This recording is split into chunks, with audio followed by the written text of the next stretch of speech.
Hi everyone, welcome again to my YouTube channel. This is your girl Ikekpe Mama. So today I'm going to be having a guest speaker, and my guest speaker today is my sister Omoby.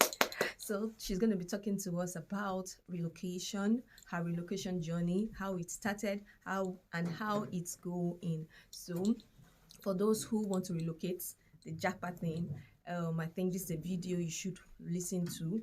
It's going to tell you how to prepare, what to expect, and how the journey is going to be. It's really not a smooth thing anyway. So if you sit back and enjoy our video, I'm sure there'll be one or two things you get from there. See you at the end of the video. Bye.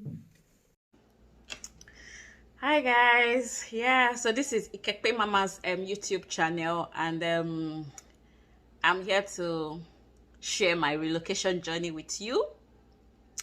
And my name is Omoby, as some of you already know me, and some of you might be following me on Facebook. So I'm just here to share my relocation journey with you and tell you a little bit about how my journey started and how it is now. And as you may know, I have currently gotten my Canadian citizenship. So as you see me now, I'm a Canadian citizen. This means that I have the license and the freedom to visit over 185 countries all over the world without a visa. So I am a dual citizen, and I'm just here to share a little bit about my story, and probably it would encourage you and inspire you to keep pushing and keep believing for your own story too. So my name is Omoby. I live and work in Canada.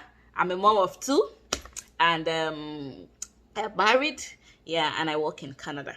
Okay, so my relocation journey started in 2014 when I went to the UK for my master's degree, and when I put my feet on that UK ground, I was like, oh boy, is this a country? And I made up my mind I was not going to settle in Nigeria. I was going to find a legitimate means, a legal means to relocate.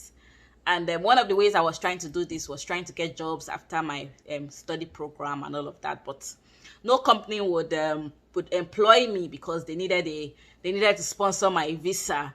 And I remember one job which I was close to getting, and I got a call from the HR, and she just asked, do you by chance have the legality to work in the UK, after I'd passed the 3 or 4 interview stages? And I said no, and she said okay, she will get back to me. But that was the end, and I knew that she was not going to get back to me, but that was the end. And it was at that point that I knew that I had to do something about myself and something about my relocation, coupled with the fact that I come from a family where we had some stakes in the UK, and unfortunately and innocently, my dad didn't legalize the stay while he lived and worked and practiced and became licensed in the UK as a medical doctor. So growing up from that kind of family where we saw the opportunities that were lost, and my dad being the only sibling amongst the siblings, the only one amongst the siblings who did not legalize his stay, or who did not work on his permanent residency in the UK, coming from that kind of family where you see some of the things that some of the opportunities you lost, and this were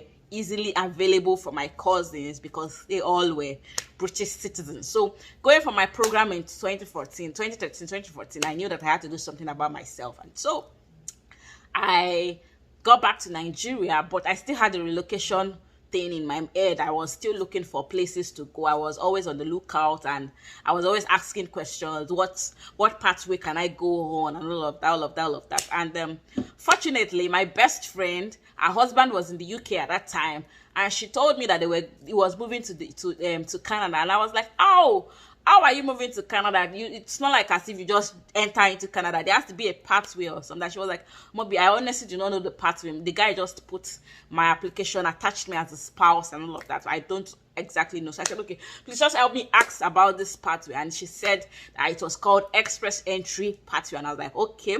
I went back to read about it, and I saw that I was qualified a little bit. I could meet some eligibility criteria for the pathway. At that time too, another best friend of mine had already started her own express entry pathway, and she said, Omobi, this pathway works for guys that are less than 30. You can get good points. You guys are young. You can get good points. That she and her husband, who are way above 30, they were able to get good some points, and they were able to get IT. And I was like, really? Is that not the pathway this my other friend was telling me about? And I found out that it had a particular name, and I went online to read more about it, and I saw that I was actually eligible. So I told my bobo at that time, my boyfriend, now my husband at that time, and he was like, yeah, this makes sense. He too went to read about it. At that time too, in his office, somebody too had just resigned and left for Canada.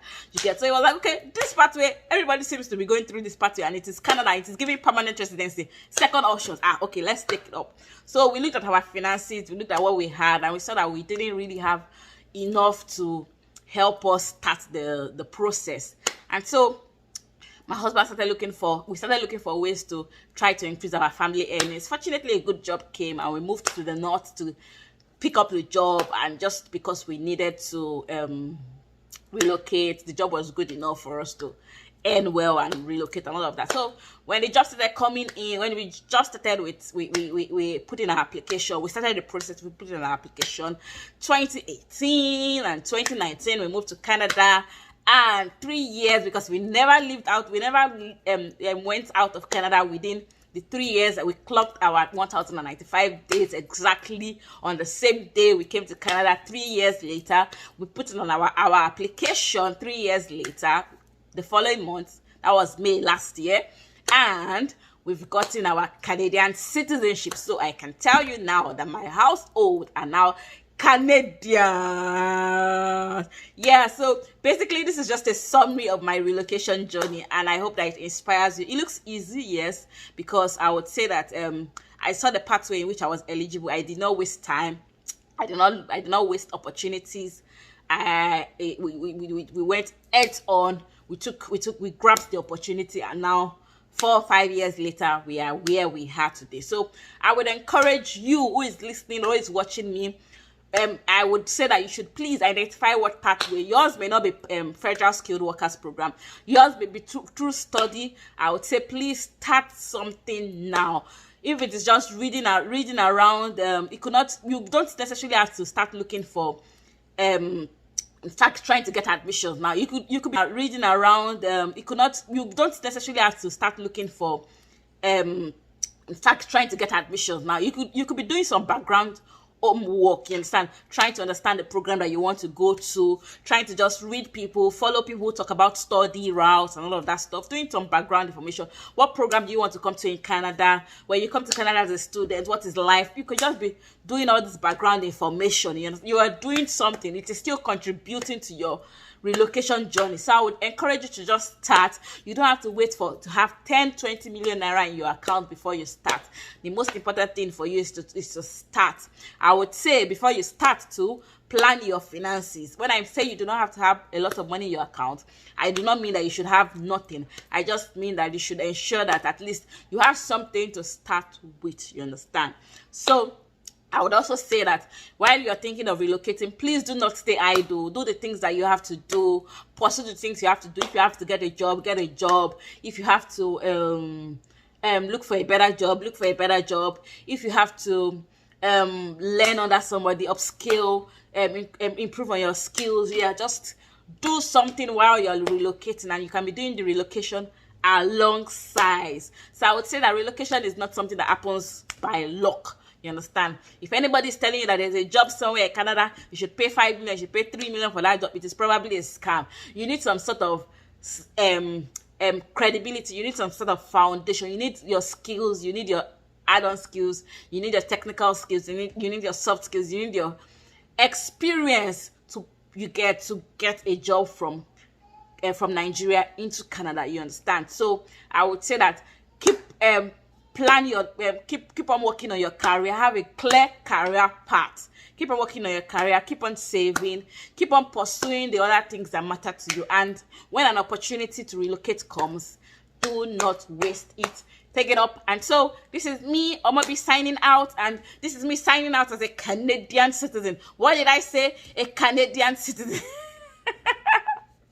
Yeah. So take care, guys. And please click on the link.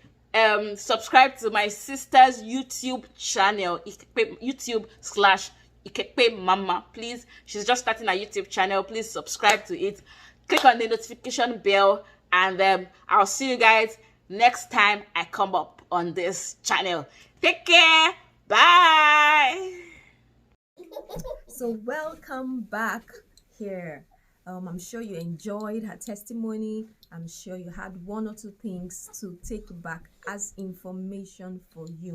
So if you have questions for her, you could chat her up on Facebook at Omobolanle Adeyemo. Mind you, she's not an immigration consultant, but she can answer your questions if she is available. So here is me signing out. Don't forget to like and subscribe. We have more things coming up. Okay, bye. And from me to you,